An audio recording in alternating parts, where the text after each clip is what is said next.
December 16th, 1944. Schnee-Eifel Forest, Belgian-German border. The frozen fingers of Gefreiter Klaus Zimmermann struggled to divide 6 cigarettes among 8 men, calculating fractions in the pre-dawn darkness while American artillery thundered in the distance. His squad had been promised special rations for the Ardennes offensive, Hitler's last gamble. Yet here they were, sharing their daily cigarette allocation like beggars dividing crumbs. 6 cigarettes, 8 men. Tomorrow, perhaps 5 cigarettes, if the supply truck arrives, if it has fuel, if it hasn't been strafed by Jabos. 20 meters away, hidden in the forest, lay the body of an American soldier killed in the previous day's skirmish. In his pockets, Zimmermann had found 3 full packs of Lucky Strikes, 60 cigarettes, along with chocolate bars, chewing gum, and instant coffee. The dead American carried more luxury items than Zimmermann's entire company had seen in months. This single discovery would begin an avalanche of revelations that would psychologically devastate the Wehrmacht more thoroughly than any military defeat. What Zimmermann couldn't know was that 4,000 miles away, American factories were producing 290 billion cigarettes annually for their armed forces, while Hershey alone was manufacturing 24 million chocolate bars weekly exclusively for military rations. The mathematics of abundance versus scarcity was being calculated not in staff rooms, but in soldiers' pockets, where everyday luxuries became harbingers of inevitable defeat. The Wehrmacht ration system of 1944 existed more in theory than practice. Officially, each German soldier was entitled to a daily allocation that would have seemed adequate. 750 grams of bread, 45 grams of butter or fat, 120 grams of sausage or cheese, 200 grams of meat, when available, and notably, 7 cigarettes or 2 cigars. However, Wehrmacht regulations limited soldiers to no more than 6 free cigarettes daily, a restriction that became meaningless as supplies dwindled. This allocation, established in 1939, had been progressively reduced as Germany's fortunes waned, but even the theoretical ration revealed the Reich's fundamental miscalculation about modern industrial warfare.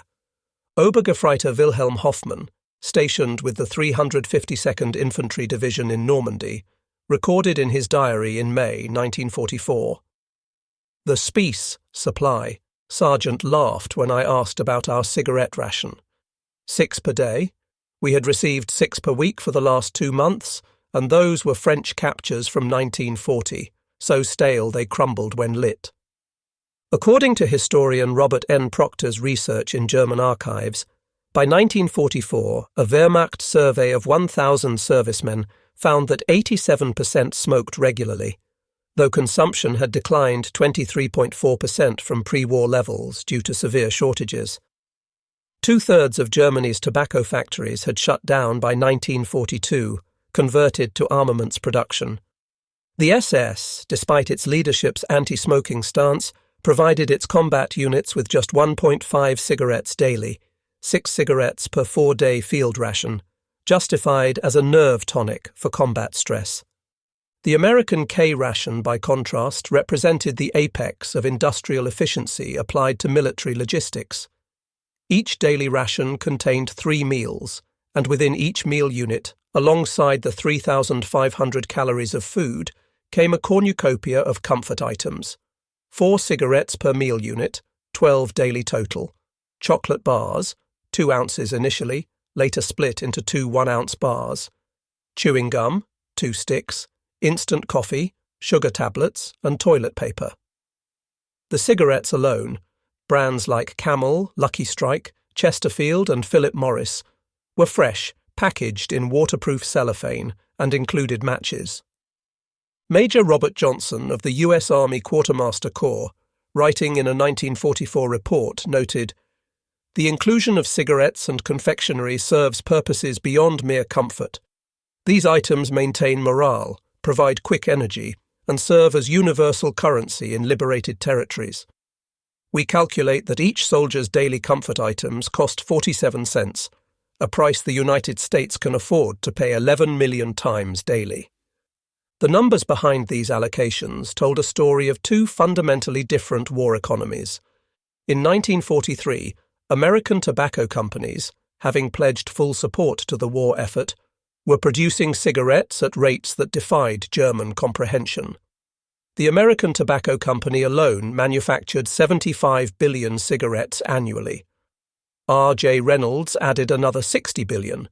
Liggett and Myers contributed 50 billion more. These companies had converted their entire production to military supply, with civilian markets becoming secondary. Soldiers could purchase additional cigarettes at military stores for just 50 cents per carton or 5 cents per pack.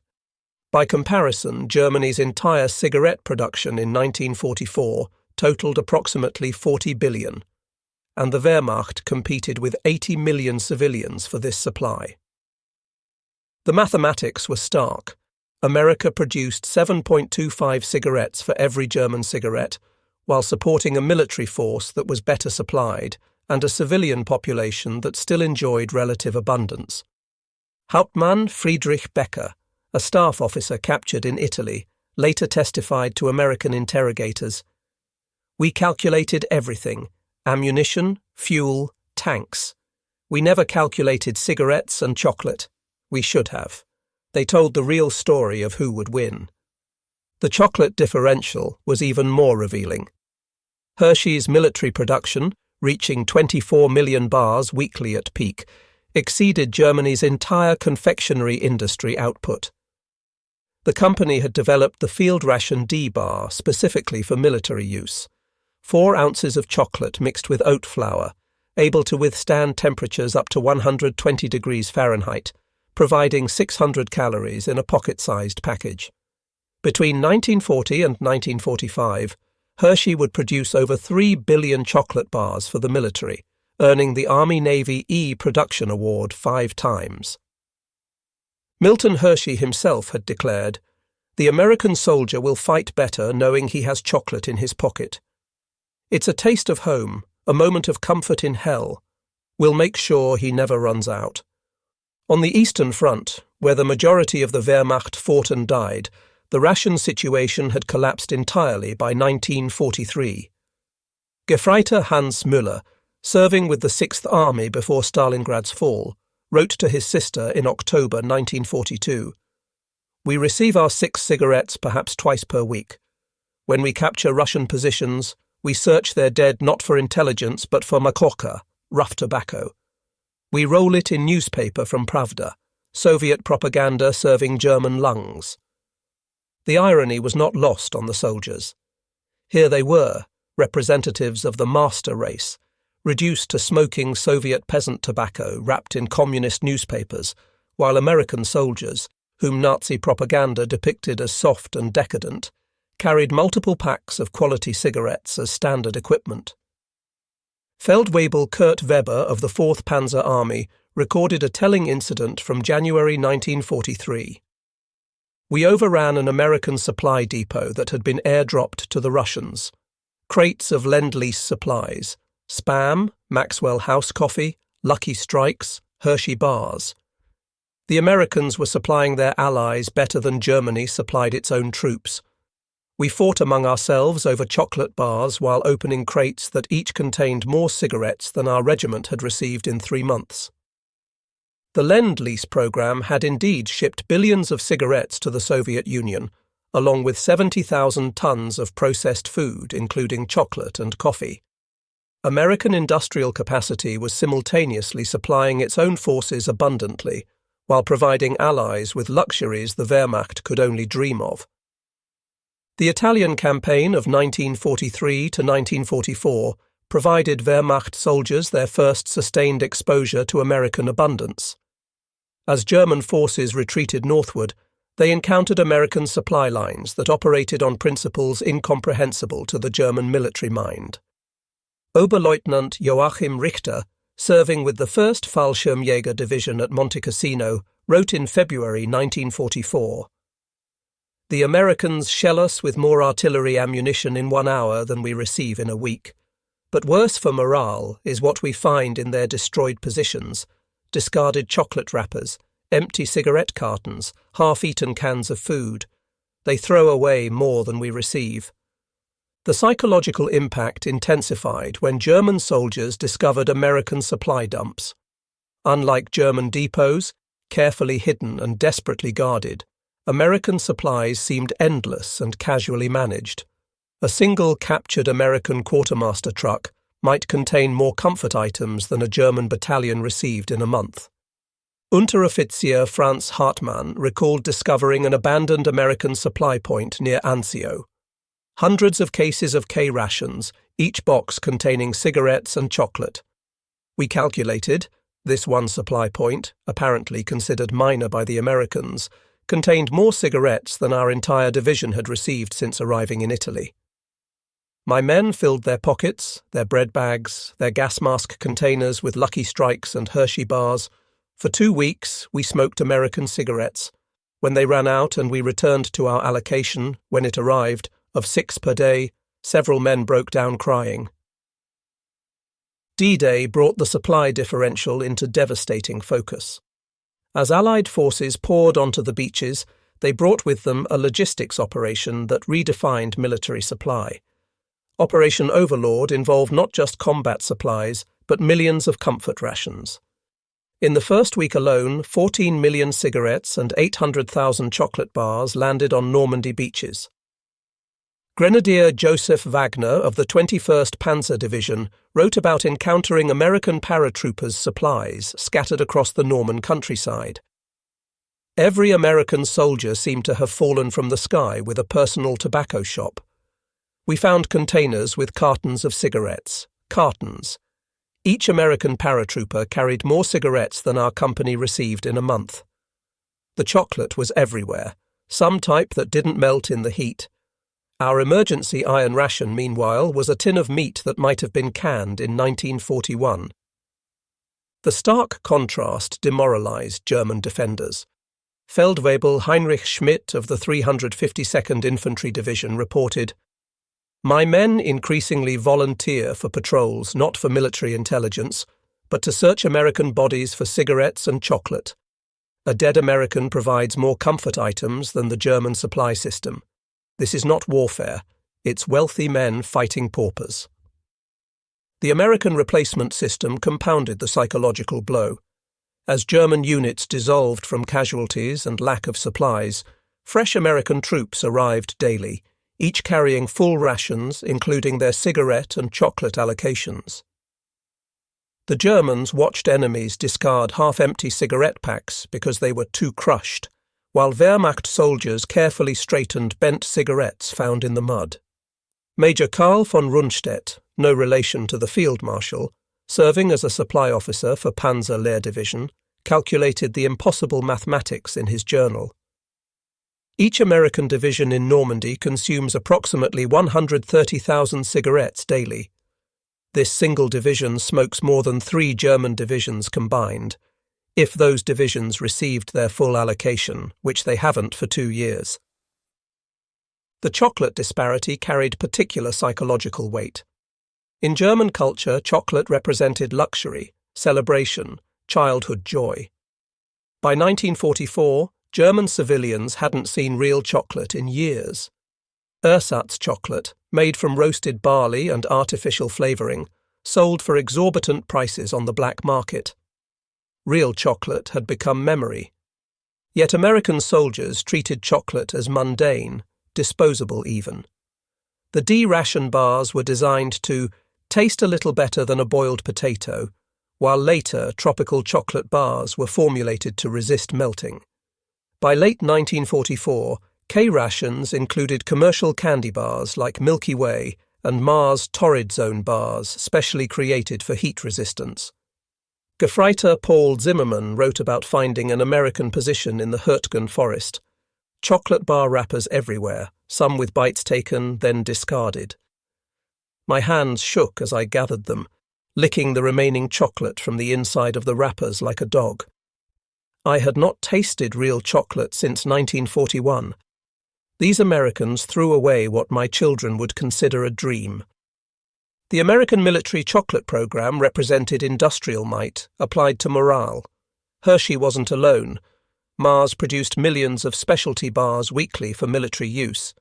Nestlé contributed millions more. The Quartermaster Corps had determined that chocolate provided optimal calories-to-weight ratio while offering psychological comfort that transcended nutrition. Colonel James Harrison of the Quartermaster Corps explained in a 1944 memo, "A soldier eating chocolate doesn't feel like he's at war for that moment. He's home, he's human, he's cared for by his nation. This psychological effect multiplies combat effectiveness beyond any caloric calculation." German soldiers increasingly recognized this philosophy's absence in their own system. The Wehrmacht treated soldiers as tools requiring minimum maintenance. The American military treated soldiers as humans deserving comfort even in war. This philosophical difference, made tangible in chocolate bars and cigarette packs, eroded German morale more effectively than propaganda ever could. By late 1944, American cigarettes had become the universal currency in German-occupied territories. A single pack of Lucky Strikes could buy a chicken, a carton could purchase a bicycle. German soldiers increasingly found themselves using their meager pay to buy American cigarettes from French or Belgian black marketeers. Cigarettes that had been discarded or traded by American soldiers who had too many. Obergefreiter Hans Dietrich wrote from Belgium in September 1944. "The ultimate humiliation, buying American cigarettes with German marks from Belgian farmers who got them free from American soldiers. One pack costs more than my daily pay. The Americans hand them out to children as gifts." This economic reality reflected the broader supply catastrophe. Germany's war economy, despite Albert Speer's production miracles, could barely maintain weapons and ammunition production. Luxury items like cigarettes and chocolate had been sacrificed for total war. America's economy, operating at unprecedented capacity, produced both implements of war and comforts of peace simultaneously. The statistics were damning. In 1944, America produced 500,000 military trucks, 96,000 aircraft, 17,000 tanks, and 290 billion cigarettes. Germany managed 40,000 trucks, 25,000 aircraft, 8,000 tanks, and 40 billion cigarettes, most reserved for civilians to maintain home front morale. The ratios told the story. America could afford comfort. Germany could barely afford survival. The American supply system that delivered cigarettes and chocolate to frontline troops represented logistics elevated to art form. From factory to foxhole, the system operated with choreographed precision that German officers studied with professional admiration and personal despair. Ships departed American ports daily, carrying millions of tons of supplies. Liberty ships, mass-produced at rates Germany couldn't fathom, carried holds filled with everything from Sherman tanks to Hershey bars. Upon reaching British or French ports, supplies moved through a distribution network that seemed to operate outside the normal constraints of war. Hauptmann Erich Weiss, a logistics officer captured in France, later described his interrogation by American intelligence. "They asked about our supply routes, our depot locations, our distribution challenges. When I explained our system, the delays, the shortages, the constant improvisations, they seemed genuinely puzzled. One officer asked, 'But how do you maintain regular cigarette distribution?' When I laughed and said we didn't, he looked at me with pity, not triumph." The Red Ball Express, the famous American supply line running from Normandy to the advancing front, carried combat supplies and comfort items with equal priority. Operating from August 25th to November 16th, 1944, this 81-day miracle moved 412,193 tons of supplies over routes extending up to 750 miles one way. At peak capacity, 5,958 vehicles operated simultaneously, with 75% of the 23,000 drivers being African American soldiers serving in segregated units. The operation delivered up to 12,342 tons in a single record day, August 29, 1944. By contrast, German supply trucks, when they had fuel, made dangerous, infrequent runs, carrying only essential ammunition and medical supplies. Lieutenant Robert Mason, driving for the Red Ball Express, recalled, "We'd pull into a forward depot and unload cases of ammo right next to cases of cigarettes and candy. Same urgency, same efficiency. The quartermasters treated chocolate bars like bullets. Both were ammunition for winning the war."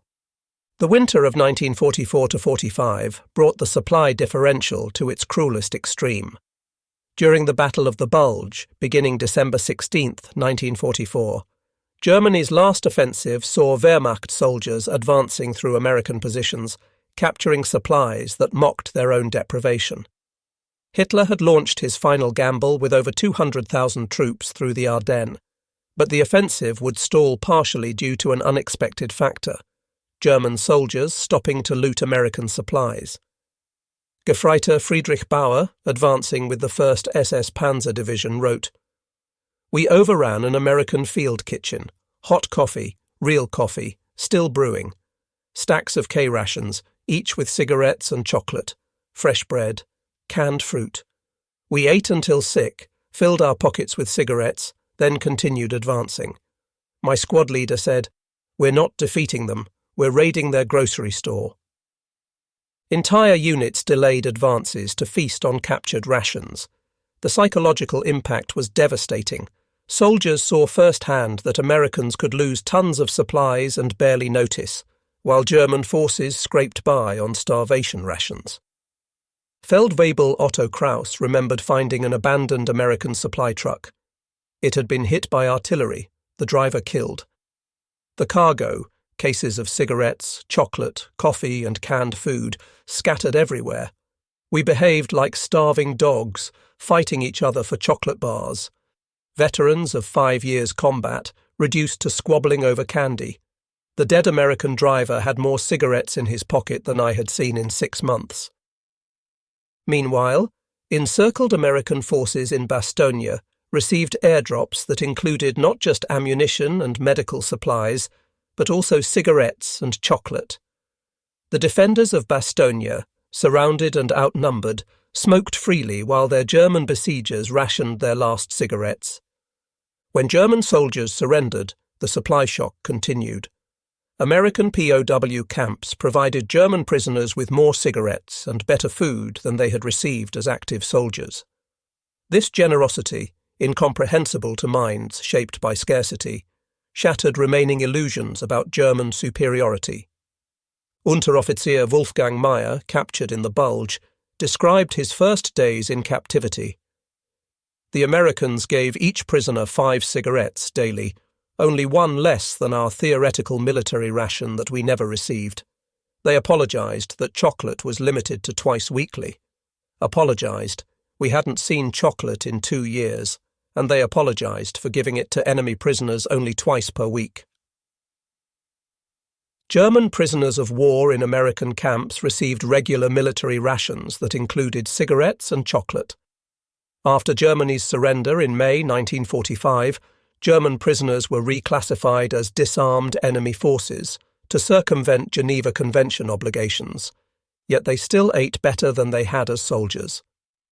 One prisoner recalled his weight increasing from 128 to 185 pounds during captivity, while another wrote about choosing between ice cream and Coca-Cola at Fort Lewis in 1944, luxuries unavailable even to American civilians due to rationing. The psychological impact multiplied as prisoners wrote home about American abundance. Letters passing through censors carried messages that undermined Nazi propaganda more effectively than any Allied broadcast. "We eat better as prisoners than as soldiers," wrote one.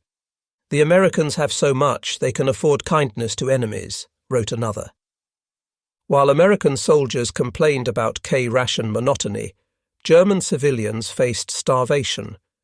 The cigarette ration for German civilians had been reduced to 3 per day by 1944, then to 2, then became theoretical as supplies vanished. Women under 25 and over 55 were denied tobacco ration cards entirely. Chocolate disappeared entirely except for the political elite. By 1945, urban residents survived on between 1,000 and 1,671 calories daily, depending on the region. Gefreiter Hermann Wolf received a letter from his wife in bombed Berlin. Little Klaus asks when Papa will bring chocolate home. I tell him after the war. He asks when that will be. I have no answer. We received our cigarette ration this week. 4 cigarettes for 7 days. I traded them for a quarter kilo of potatoes. American soldiers, meanwhile, sent chocolate and cigarettes home as gifts. The US postal system delivered millions of packages from soldiers to families containing luxury items that German civilians couldn't imagine. The disparity wasn't just military, it was civilizational. Private First Class Tommy Rodriguez wrote to his mother in Texas, "Sending you some German money as souvenirs and a few chocolate bars. Don't need them, we get plenty. Trade the cigarettes I'm sending to Dad for something nice for yourself." Such casual abundance would have been fantasy for German families. Behind the cigarettes and chocolate lay the terrifying truth of American industrial capacity. The same factories producing B-17 bombers produced chocolate bars. The same efficiency that created Liberty ships created cigarette packs. The same organizational genius that coordinated D-Day coordinated comfort item distribution. By 1944, American war production operated at levels that defied comprehension. 290 billion cigarettes annually for military use. 3 billion chocolate bars from Hershey alone. 11 billion K-Ration units. 500 million pounds of coffee. 100 million pounds of chewing gum. Germany's entire economy couldn't match America's comfort item production, let alone its military output. The Wehrmacht fought the world's first post-scarcity military with an army of scarcity. Every American cigarette butt discarded in European mud represented industrial capacity Germany couldn't match. General Oberst Heinz Guderian, in post-war interrogation, admitted, "We calculated divisions, tanks, aircraft. We should have calculated cigarettes and chocolate bars. They told the truth. America could fight a war and barely notice. We couldn't feed our soldiers and civilians simultaneously." American military psychologists had calculated morale mathematically. Studies showed that soldiers with regular cigarette access performed 15% better in combat situations. Chocolate consumption correlated with reduced combat fatigue. The Quartermaster Corps treated comfort items as force multipliers, not luxuries. Major David Eisenstadt, a military psychologist, wrote in a 1945 report, "A soldier who knows tomorrow's ration will include cigarettes and chocolate fights differently than one who doesn't. He believes in a system that values his comfort. This belief translates to combat effectiveness that transcends the item's intrinsic value." German soldiers increasingly recognized this calculation's absence in their own system. The Wehrmacht demanded sacrifice without comfort, endurance without reward. Each missing cigarette, each absent chocolate bar, reminded German soldiers that their system viewed them as expendable. Lieutenant Friedrich Hoffmann wrote in his diary, "The Americans fight knowing their country cares for their comfort. We fight knowing our country cares only for our sacrifice. They have chocolate in their pockets. We have ideology." In the end, chocolate proved stronger. By early 1945, the black market exchange rates told the story of defeat. 1 American cigarette traded for 5 German cigarettes. A Hershey bar could buy a Wehrmacht dress dagger. A carton of Lucky Strikes could purchase a Luger pistol. German soldiers traded military equipment for American comfort items, the ultimate statement of priorities. In occupied German towns, American soldiers became unwitting masters through casual generosity. GIs who gave chocolate to children or cigarettes to elderly Germans achieved more psychological victory than combat ever could. The defeated population saw American abundance and German poverty in stark relief. Unteroffizier Karl Zimmermann witnessed an American soldier give an entire K-ration to a German child. The child received more chocolate in that moment than German children had seen since 1940. The mother cried, not from humiliation but from gratitude. This American private, probably drafted from some factory, could afford charity that our officers couldn't imagine. Master Sergeant Bill Patterson, Supply Sergeant for the 29th Infantry Division, kept detailed records that survived in the National Archives. His accounts provide American perspective on the supply differential. January 1945, Belgium, distributed 45,000 cigarettes to the battalion today. Boys complain about getting Philip Morris instead of Lucky Strikes. Had to throw out 200 chocolate bars that got wet. Regulations say we can't distribute damaged comfort items. The German prisoners we're guarding watched us burn perfectly edible chocolate. One cried. February 1945, Germany. Supply truck hit a mine. Lost 10,000 cigarettes and 500 pounds of chocolate. Division HQ says replacement shipment arrives tomorrow. No big deal. German POWs helped clean up. They stuffed their pockets with damaged cigarette packs and broken chocolate. Guards let them. Why not? We'll have more tomorrow than we can use. March 1945. Rhine River. Captured German supply depot. Pathetic. Maybe 1,000 cigarettes, all French brands from 1940. No chocolate, no coffee, some kind of fake tea. Their supply sergeant's records show this was meant to supply a regiment for a month. We distribute more than this daily to one company. Dr. Werner Schreiber, a German chemist who worked on ersatz chocolate development, provided post-war testimony about German attempts to match American comfort items. We tried everything: roasted barley mixed with saccharin for chocolate flavour, dried beet leaves for tobacco. The results were pathetic. American soldiers consumed real chocolate with 600 calories per bar. Our ersatz chocolate had 100 calories and tasted like sweetened dirt. They smoked Virginia tobacco. We smoked whatever would burn and create smoke. The Americans applied the same scientific rigour to comfort items as weapons development. Hershey employed food scientists to create heat-resistant chocolate. Tobacco companies perfected moisture-proof packaging. We Germans, the supposed masters of science and efficiency, couldn't give our soldiers edible chocolate or smokable cigarettes. Operation Varsity, the Allied crossing of the Rhine on March 24, 1945, demonstrated American supply supremacy in its ultimate form. This largest single-day airborne operation in history deployed 16,607 paratroopers, 9,387 American from the 17th Airborne Division and 7,220 British from the 6th Airborne Division, with extra cigarette rations and chocolate bars specifically included for giving to German civilians. The invasion included not just military conquest, but comfort item diplomacy.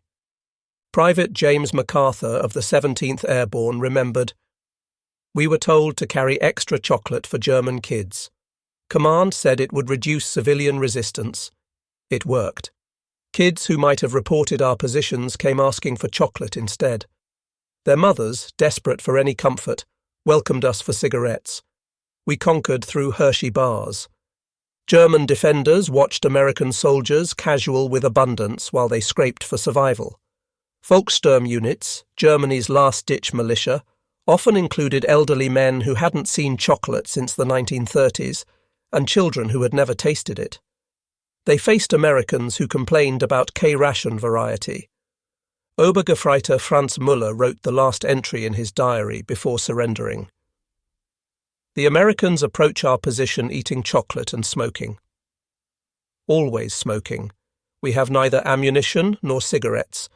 The war is over. It was over when they could afford to eat chocolate in combat. The encirclement of German Army Group B in the Ruhr Pocket, April 1 to 18, 1945, created the war's starkest supply contrast. The encirclement was completed April 1 when Allied pincers met near Lippstadt. Inside the pocket, 317,000 German soldiers slowly starved. Outside, American forces maintained full supply lines, including regular comfort item distribution. General Lieutenant Fritz Bayerlein, commanding the defunct Panzer Lehr Division, negotiated surrender terms with American forces. He later recalled, The American colonel offered me a cigarette during negotiations, a full pack actually, said I could keep it. I hadn't seen a full pack in 2 years. He smoked continuously during our meeting, stubbing out half-finished cigarettes. Each discarded butt represented more tobacco than my men had seen in weeks. American psychological warfare units exploited the disparity.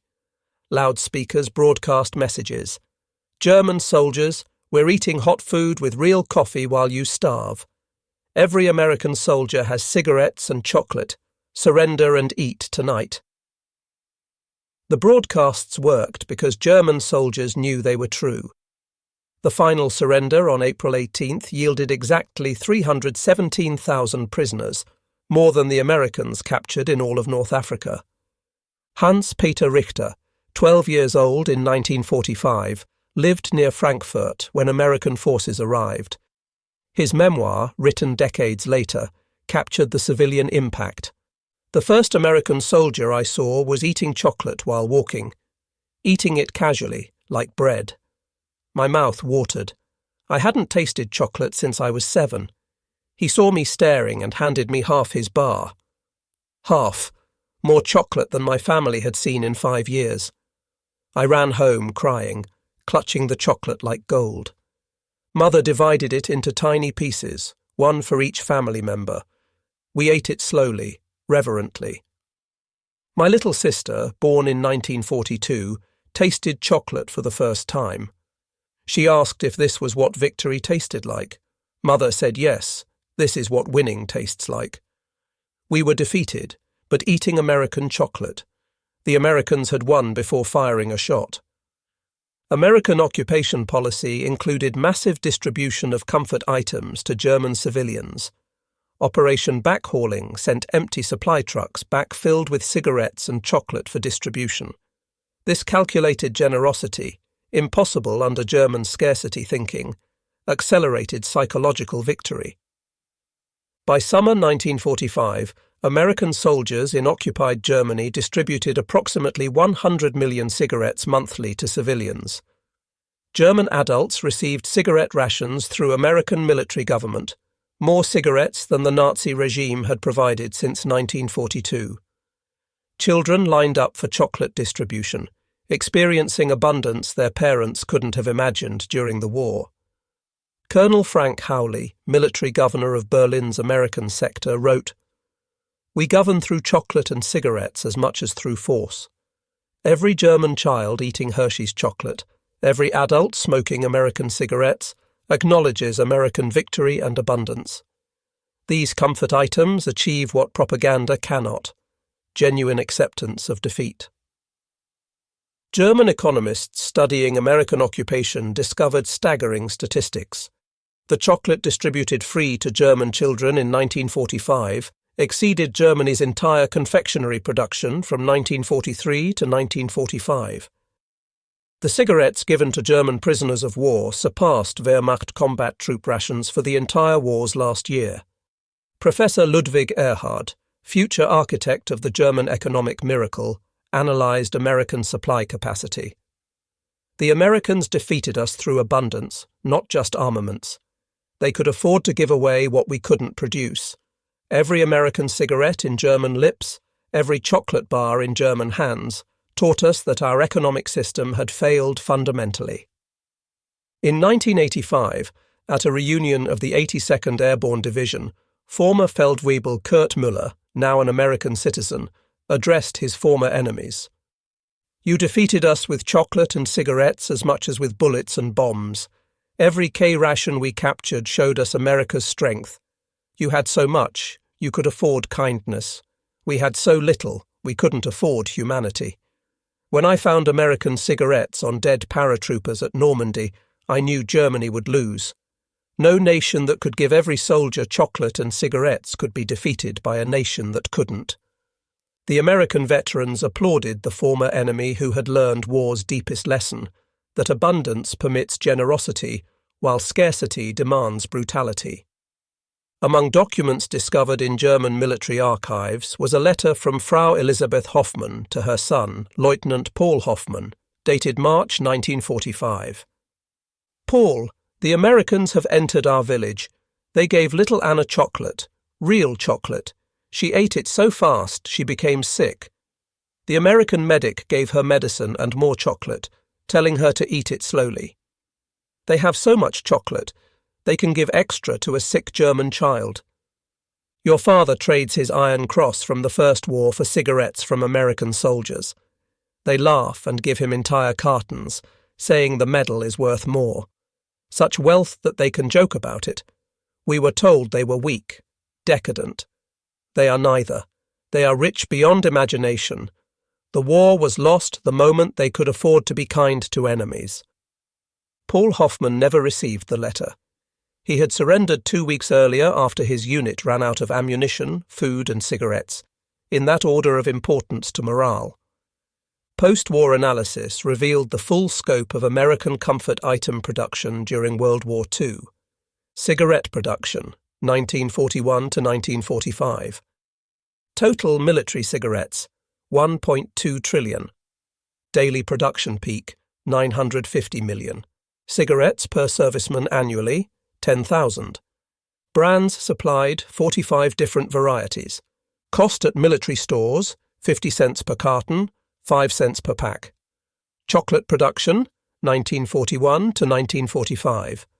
Hershey military bars, 3 billion. Peak production, 24 million weekly. Mars military products, 1.5 billion. Total chocolate to military, 20 million pounds annually. Calories from chocolate per soldier daily, 600. German production, same period. Total cigarettes, military and civilian, 175 billion. Military allocation, 40 billion. Chocolate, all types, 10 million pounds annually. Military chocolate, virtually none after 1942. Tobacco factories operational, 1/3 by 1942. The numbers revealed what German soldiers had discovered in scattered foxholes across Europe. America had fought World War II, while maintaining comfort standards that exceeded Germany's peacetime prosperity. General Walter Model, before his suicide in April 1945, wrote a final assessment that was never sent. We believed sacrifice was strength, that deprivation built character, that comfort was weakness. The Americans proved the opposite. Their soldiers fought harder knowing comfort waited. Our soldiers surrendered knowing only more deprivation awaited. They built morale through abundance. We destroyed it through scarcity. Every American cigarette was a bullet, every chocolate bar a shell. We were defeated by an enemy who could afford to be comfortable while destroying us. The mathematics of cigarettes told the entire war's story. If every German soldier had received his promised 7 cigarettes daily, limited to 6 by regulation, throughout the war, it would have required 13 billion cigarettes annually. Germany's entire production barely exceeded this for all military and civilian needs combined. America produced this amount every 2 weeks just for military use. Major Wilhelm Hoffmann, a Wehrmacht quartermaster taken prisoner in 1945, calculated the impossible equation. To match American cigarette distribution to their forces, Germany would have needed to quintuple production while removing all civilian access. To match their chocolate distribution was mathematically impossible. It would have required more cocoa than existed in areas Germany could access. When Field Marshal Wilhelm Keitel signed Germany's unconditional surrender on May 8, 1945, American generals offered the defeated German delegation American cigarettes. Keitel, the proud Prussian officer, eagerly accepted. In that moment, the war's reality crystallized. The defeated begging comfort items from victors who had so many they could share with enemies. General Dwight Eisenhower's aide, Captain Harry Butcher, recorded, "The Germans smoked American cigarettes like drowning men gasping air." Keitel put 3 packs in his coat. These were men who had commanded millions, reduced to hoarding Lucky Strikes. If we needed proof of total victory, it was in their desperate gratitude for American cigarettes. In 1950, 5 years after the war's end, A German schoolteacher in Hamburg asked her class what they remembered most about the war's end. 7-year-old Greta Müller, who had been 2 when Americans arrived, raised her hand. The chocolate rain. The American soldiers threw chocolate from trucks like rain. Children ran behind trucks catching chocolate bars. My brother said it was the day the world turned right side up, when chocolate fell from the sky instead of bombs. The teacher, Frau Hoffmann, had lost her husband on the Eastern Front. She wrote in her diary that night, "The children remember American chocolate more than German defeats." Perhaps that's the war's truest lesson, that abundance defeats ideology, that comfort conquers sacrifice, that nations who can afford to give chocolate to enemy children have already won. The supreme irony emerged in post-war interviews. German soldiers who had fought to the death for National Socialism, who had endured unimaginable hardships on the Eastern Front, who had maintained discipline despite overwhelming odds, identified the moment they knew defeat was inevitable, not when the Allies landed at Normandy, not when Soviet armies crossed into Germany, not when Allied bombers darkened the skies, but when they realized American soldiers had unlimited cigarettes and chocolate while they had neither. In that recognition lay the war's ultimate truth, that industrial abundance, not racial ideology, determined victory. Oberst Hans von Luck, one of Rommel's most decorated officers, summarized in his memoirs, "We thought we were warriors of the superior race, destined to rule through will and sacrifice.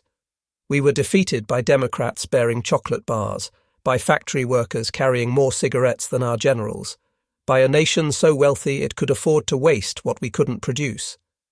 Every lucky strike in American lips proclaimed their victory. Every absent German cigarette admitted our defeat." The statistical epilogue. The final statistics of comfort item distribution told a story no propaganda could refute. American forces, 1941 to 1945. Cigarettes distributed, 1.2 trillion. Chocolate distributed, 5 billion bars. Coffee distributed, 500 million pounds. Chewing gum, 100 million pounds. Average calories per soldier daily, 4,300. Comfort items cost, $2.3 billion. German forces, same period. Cigarettes distributed, 35 billion, estimated. Chocolate, negligible after 1942. Coffee, ersatz only after 1941.